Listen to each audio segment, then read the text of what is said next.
मित्रों नमस्कार। आप बसंत गुरु जी के साथ। मेरे एक मित्र ने पूछा कि गुरु जी, हम इन सांसों की बड़ी बड़ी विज्ञान को हम क्या जानें, और हमको अध्ययन करने के लिए बहुत ज़्यादा समय लगेगा। फिर सही अध्ययन करने के लिए एक एक सांसों को प्रयोग करने के लिए और बड़ी पेचीदा हो जाता है। तो क्या ऐसा कुछ सामान्य जो छोटी मोटी जानकारी है जिससे हमारी दैनिक जीवन में और हमारे कार्य की सफलता में, हमारे दाम्पत्य की खुशी में और हमारा दैनिक कार्य में हमें उल्लास देता हो? एक छोटा हम ऐसा कुछ फार्मूला अपना लें जिसको हमको याद रखने में आसान हो। तो बिल्कुल मित्र, एकदम सरल है, सिंपल है। पहले तो हम ये समझ लें कि स्वर या नाड़ी किसको कहते हैं। मित्रों, जब हम सांसों के आरोह और प्ररोह, लंबाई, गहराई और एक सिस्टम में जब उसको लेते हैं और छोड़ते हैं या रोकते हैं, अलग अलग नाम हैं। जैसे आपने गहरी सांसें जब कहते हैं कि गहरी सांसें खींचो, तो हम लंबाई में सांस खींचते हैं। जब हम लंबाई में कहते हैं तो समझ नहीं आता। और जब हम कहते हैं कि सांसों को आप कुंभक कर लीजिए, तो बहुत से मित्रों को समझ में नहीं आता कुंभक मतलब क्या है। सांसों को रोकना है, सांसों को रोकना कुंभक नहीं कहलाता। कुंभक एक विशेष पोजीशन हो जाता है। अंतर कुंभक, बाह्य कुंभक और तरह तरह के नाड़ी शोधन प्राणायाम, क्षेत्रीय बहुत सारी चीज़ें हैं, तो हम इसमें नहीं पढ़ना चाहते हैं। हम इसमें एक चीज़ जानते हैं कि जब हम सांसों को सिस्टम से लें, अपने ज़रूरत के अनुसार से सांसों को कितनी धीरे धीरे लेना है, रोक के लेना है कि आराम से लेना है, कि पूरी तरह से सांसों को खींच लेना है, फिर रोक रहना है, फिर छोड़ना है, तमाम जो उसके होते हैं उसको हम बोलते हैं स्वर। जबकि सांसें यही है, जो सांस आ रहा है और जा रहा है। अभी क्या है, बेतरतीब आ जा रहे हैं, अभी उसका कोई नियम में नहीं है। वो अपने नियम का फॉलो नहीं कर रहा है, जो प्राकृतिक नियम को फॉलो नहीं कर रहा है, वो अभी शारीरिक नियम को फॉलो कर रहा है।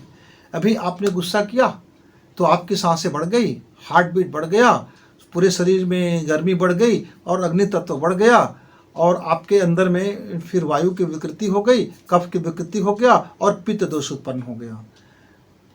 क्योंकि आपने अचानक अभी आंतरिक संघर्ष हो गया। अभी आपका जो समय है बायोलॉजिकल समय के, उसमें पता नहीं कौन से तत्व है, लेकिन आपने क्रोध कर लिया। क्रोध कर लिया तो उसकी प्रधानता बढ़ गई, तो सांसों की आवाजाही बढ़ गया, सांसों का घर्षण बढ़ गया, सांसों की रगड़ बढ़ गई।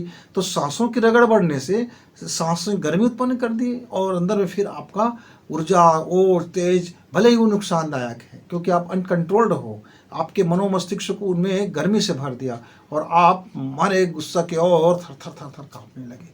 लेकिन उसी समय यदि आपको कोई खाना खिला दे, मीठा भोजन करा दे, भरपेट भोजन करा दे, तब आप उस मात्रा में गुस्सा नहीं कर पाओगे। क्यों? तब आपकी जो सांसें हैं, सांसों को पूरी तरह से लेने के लिए पेट में अब जगह नहीं रह गया है। पेट में जगह ही नहीं रह गया है, तो आप उस मात्रा में सांस को न तो ले सकते हो और न तो सांसों को आप रोक सकते हो, और न सांसों में वो गर्मी उत्पन्न कर सकते हो। तो अभी आपका फिर गुस्सा बंद हो जाएगा, लेकिन आपकी पेट खाली है और खाली है, भूख में किलबिला रहे हो, भूख मर रहे हो, पेट में एक अन्न का दाना नहीं गया है। उस समय आपका क्रोध बढ़ेगा, क्योंकि उस समय आपकी वायु तत्व प्रबल हो जाता है, और ऑक्सीजन और वायु को खींचने के लिए, सांसों को खींचने के लिए आपके पेट में, कोशिकाओं में पर्याप्त मात्रा में जगह होता है। उस समय आपका आकाश तत्व बढ़ जाता है, खाली जगह बढ़ जाती है, खाली स्पेस बढ़ जाता है। इससे आपको ज़्यादा से ज़्यादा क्रोध आ सकता है। इसलिए मित्रों, जब कोई व्यक्ति क्रोधित हो जाए तो उसको पानी पिला दो, मीठा खिला दो, भरपेट भोजन करा दो, कम हो जाता है, दुख कम हो जाता है। तो कई तरह की चीज़ें हैं। तो आप इसको मोटा ये समझ लीजिए कि जब हमको कोई शारीरिक श्रम करना हो, और जहाँ उत्पादन की ज़रूरत है, जैसे आपको मजदूरी करना है, मेहनत करना है, दिहाड़ी करना है, खेती कार्य करना है, और आपको शारीरिक श्रम करना है, ऐसे जगह में फिर आपका सूर्य नाड़ी चले, मतलब आपकी गर्म सांसें चले। जब गर्म सांसें हम कहें, इसका मतलब क्या होगा, जानना कैसे है कि ठंड सांस क्या है, गर्म सांस क्या है।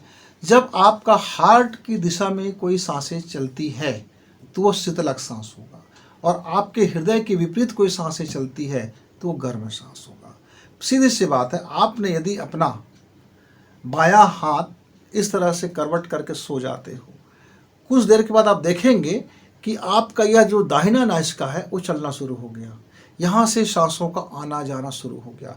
इसका मतलब है कि अब आपके शरीर में सूर्य नाड़ी की प्रधानता हो गया, पित्त प्रधानता हो गया, गर्मी प्रधानता हो गया। अब वह उत्तेजना उत्पन्न करेगा, आपकी मूलाधार चक्र को जागृत करेगा, आपकी काम वासना को जागृत करेगा, क्योंकि आपकी ऊर्जा के हब को जागृत करेगा। वहाँ वह हर हरकत करेगा जिसमें गर्मी उत्पन्न हो। तो ऐसे जब हम काम करें तो सूर्य नाड़ी चले, जिससे हमको ज़्यादा स्फूर्ति मिले, हमारे शरीर में ज़्यादा एनर्जी बर्न हो, ज़्यादा ऊर्जा का बर्न हो, ज़्यादा ऊर्जा का खपत हो, तो ज़्यादा अधिकता चाहिए। अब ऐसे कौन कौन से कार्य हैं मित्रों? शारीरिक मेहनत हो गया, आपका तरह तरह के जितने भी आप कारखाना में जाते हैं, काम करते हैं, वहाँ जाते हैं, ग्राहकों से मिलते हैं, तो दुकानदारी का काम है। अब दुकानदार यदि गर्म सांसें ले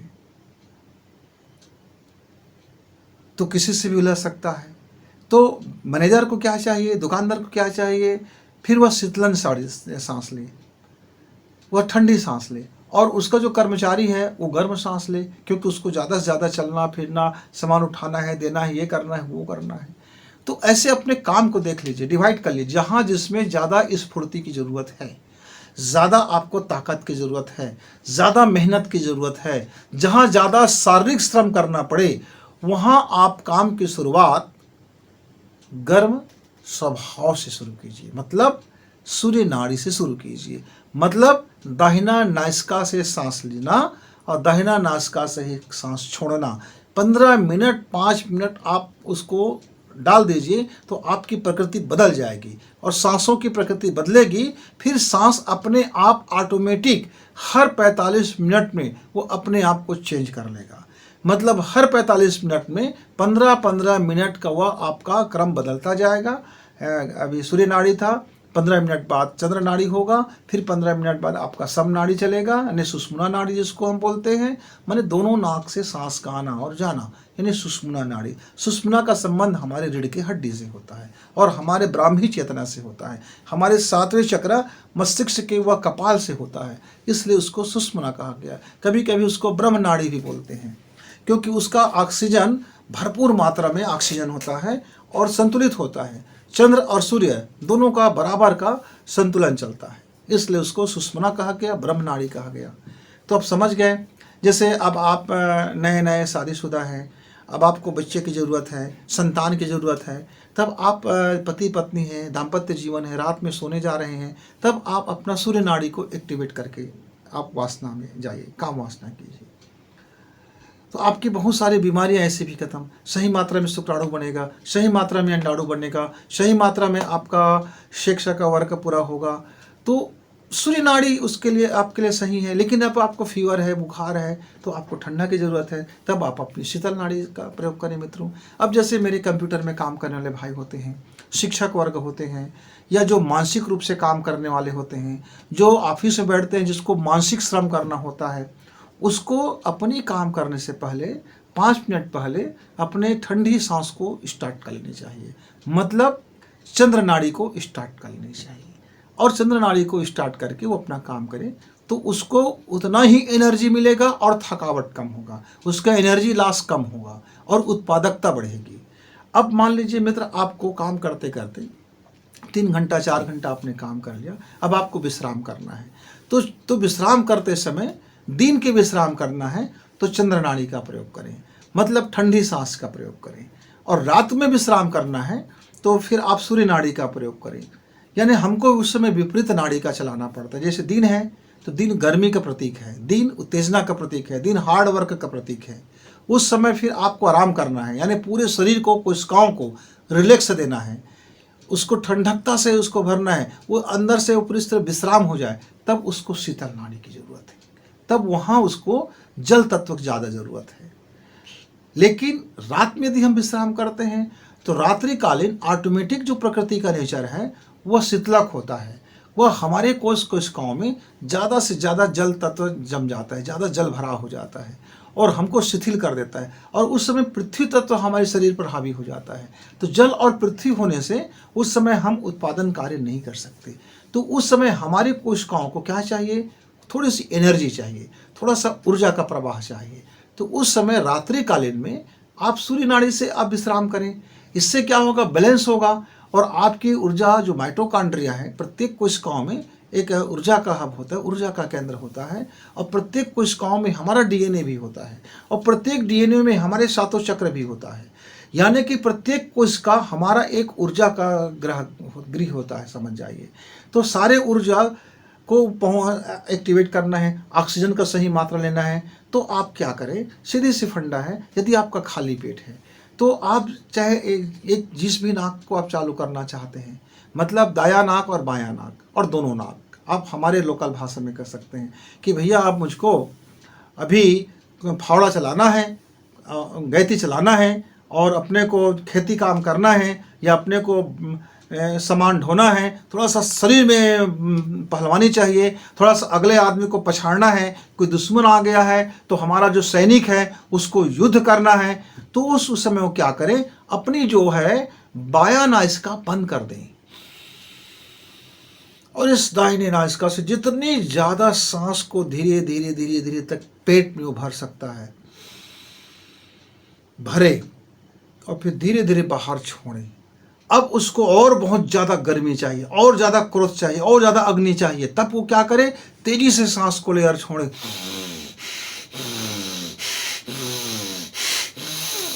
जितनी ज़्यादा वो दूरी से फेंकेगा, जितनी ज़्यादा वो झटका दे के फेंकेगा सांसों को, जितनी ज़्यादा वो अपने अंदर की चीज़ों को बाहर फेंकेगा, उसके अंदर में उतने ही ज़्यादा गर्मी उत्पन्न हो जाएगा। यानी उसका जो एनर्जी छोड़ने का जो क्रिया है वो रोम रोम से कोशिका से पूरी गर्मी बाहर आना शुरू हो जाएगा, और वो उसके अंदर में फिर अभी का अभी असंतुलित हो जाएगा गर्मी। अब उस गर्मी को संतुलित करने के लिए उसको फिर लड़ना जरूरी हो जाएगा, फिर वो शांत नहीं बैठ सकता, ओजस से भर जाएगा, एकदम प्रखर हो जाएगा, एकदम बलवती हो जाएगा, फिर रोम रोम में उसके वो ताकत बाहर निकलना शुरू हो जाता है। मित्रों,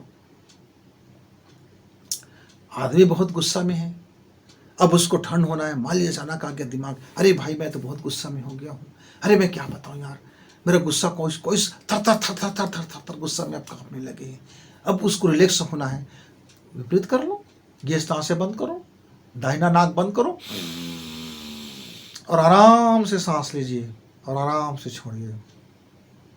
मित्रों, 9 बार सांस लेते और छोड़ते समय आप देखेंगे कि आपका गुस्सा 90% रिलैक्स हो गया है, आप कूल हो गए, अब धीरे धीरे चिल्ड हो जाओगे। ये दैनिक यूज का लाभ है, खुद इसको याद कर सकते हो, कोई बड़ी बात नहीं है। लेकिन जब हमको स्वयं से मिलना है, खुद से मिलना है, उपासना करना है, भगवान के पास आना है, समर्पण करना है, ईश्वर में जाना है, भक्ति करना है, ज्ञान मार्ग चुनना है, विवेक को चुनना है, कोई अपना विश्लेषण कार्य करना है, अपने जो घर में बहुत समस्या आ गया है उस समस्या को समाधान ढूंढ निकालना है, मतलब आप बहुत ज़्यादा पेचीदा हो गए हो और वहाँ उस मूल जड़ तक जाना चाहते हो, तब सुषुम्ना नाड़ी। जब मैं योगाभ्यास कहता हूँ तो यहाँ योगा का अभ्यास का मतलब वर्कआउट नहीं है मित्र, शारीरिक योग नहीं है। आपको शारीरिक योग करना होगा तो आपको सूर्य नाड़ी से करना होगा, और मानसिक योग करना होगा तो चंद्र नाड़ी से करना होगा। लेकिन आपको भक्ति करना है यदि, और अपने में समाधि में लीन होना है, खुद को आपको समझना है और अपने आप को खाली कर देना है, शून्य अवस्था में चले जाना है, रिक्त हो जाना है, इस शरीर से बाहर हो जाना है, अपनी इस स्थूल शरीर से सूक्ष्म शरीर की यात्रा में जाना है, और सूक्ष्म शरीर से कारण शरीर की तरफ बढ़ना है, और कारण शरीर से ब्रह्म शरीर की तरफ आपको बढ़ना है, और ब्रह्म शरीर से आप अंतरिक्ष की ओर आपको यदि सफर करना है, यानी काल और समय से परे आपको जाना है, इसकी यदि अभ्यास करना है, चाहे आप उसको ध्यान कहो, मेडिटेशन कहो, नाम आप कुछ भी दे सकते हो, उपासना कहो, यानी स्वयं से स्वयं के मिलना। मैं कहता हूँ जोगी कपड़ा रंगाए जोगी, मन न रंगाया। तो यहाँ मन रंगाने का जो अभ्यास है, उस रंगरेज से मन रंगाना है जो परम पिता है, परमेश्वर है, जिसकी एक अंश हमारे प्राण बनकर आता है शरीर में, उस प्राण अग्नि से एकाकार होना है, तब सम सांसें लेना होता है। मतलब दोनों नाक से सांस जाए और दोनों नाक से सांस बाहर निकले, उसको हम फिर बोलते हैं सुषुम्ना। मित्रों, सुषमना का मतलब ही है कि आपकी रीढ़ की हड्डी में, पोलाई में जो पोला से निकलते हुए जो आपका बोन मेरो है, मेरो रज्जु में से बोन मेरो जो होता है आपका, वह बोन मेरो के अंदर से एक प्राण निकल जाए। अब प्राण क्या है? वो भी एक ऑक्सीजन का स्वरूप है। जैसे हमने सांस लिया, वो सांस कहलाए। कोई हमने इस पर नियम नहीं फॉलो किया, प्रकृति नियम नहीं किया, कोई सिस्टम नहीं किया, तो इस खाली सांस है जो जितना ऑक्सीजन थोड़ा जो मिल गया उसको अंदर गया और अंदर लेके बाहर छोड़ दिया। लेकिन जब इसको हमने एक सिस्टम में किया तब ये स्वर कहला गया। अब जब उस स्वर को हमने एक विशेष रिदम में लिया तब वह नाड़ी कहला गया। और नाड़ी को यदि हमने एक विशेष तरीके से एक टाइमिंग पर लेना और रोकना और छोड़ना और उसके अंदर के सारे अवशोषण करना ऑक्सीजन को, तब वह प्राण कहला गया। तब उसकी और क्षमता बढ़ गई। आप ऐसा समझ लीजिए, मान लीजिए ये एक पेन है, यह स्थूल रूप है। अब इस पेन को मुझको क्या कर देना है? एक मशीन में डाल देना है और इसको पूरी तरह से चूर्ण बना दिया और चूर्ण बना करके इसको लिक्विड बना दिया। लिक्विड बना करके मैंने इसको गर्म करके भाप बना दिया। अब वह भाप बन करके वह अंतरिक्ष में फैलने लगा। तो ये पहले हमारे सांसें हैं। जब हमने इसको लिक्विड बनाने का काम शुरू कर दिया और इसको भाप बना दिया, अब वह हो गया नाड़ी। सांसों की गुणवत्ता बदल गई। अब हमारे अणु की शक्ति बदल गई। अब जब हमने उसको अंतरिक्ष में गैस बनाकर छोड़ दिया, अब वो हो गया स्वर। लेकिन अंतरिक्ष में उसको अणु और परमाणु को अलग अलग घटकों में बदल दिया, जो जिस तत्व से बना है। निकिल है तो निकिल में, सोना है तो सोना में, चांदी है तो चांदी में, तांबा है तांबा में, हीरा है। यानी जो उसका तत्व है, जो उसका गुण है, उस अणु को, उस गुण को भी अब हमने समाप्त कर दिया। अब एक ही चीज कर दिया, एनर्जी स्वरूप कर दिया, ऊर्जा में बदल दिया। तब वो कहला गया प्राण। ये पेन को मैंने प्राण में बदल दिया, तब वह प्राण कहला गया। तो सांसें तो वही है, बस सांसों के लेने की तकनीकी बदल जाती है तो उसका गुण बदल जाता है। गुण बदलते ही उसका नामकरण बदल जाता है। और नाम बदला, गुण बदला। अब मान लीजिए मेरे पास बहुत सारा 1000 क्विंटल एक ऐसा पदार्थ है जिससे परमाणु बम बनता है। लेकिन वो 1000 क्विंटल जो पदार्थ है उसको लेकर के मैं कहीं जा नहीं सकता। ना उसकी उतनी औकात कि उतनी वह गर्मी पैदा कर दे, उतनी एनर्जी पैदा कर दे कि जहाँ जाए विस्फोट कर दे। तब उसको वैज्ञानिकों ने क्या किया? एक विशेष भट्ठी में डाल करके, एक विशेष तापमान में डाल करके, 1 अरब सेंटीग्रेड तापमान बढ़ा करके उस पदार्थ को डाला गया। वो पदार्थ डलते ही न तो लिक्विड बना और न ही वो गैस बना, वो सीधा के सीधा उसके सारे अणुएं टूट गए, परमाणु टूट गया, उसका जो इलेक्ट्रॉन है वो भी टूट गए, प्रोटॉन वो भी टूट गए, अब न्यूट्रॉन भी टूट गए। कुछ बचा नहीं अब टूटने के लिए। जो बचा उसको उसने दबा दिया। अब दबा करके उसको एक पेन जितना एक नली में उसको भर दिया गया और उस पर हजारों मात्रा के ज़्यादा कंप्रेसर कर दिया गया, मैंने दबा दिया गया। आप ऐसा समझ लो, एक गिलास में हमने शक्कर भर दी।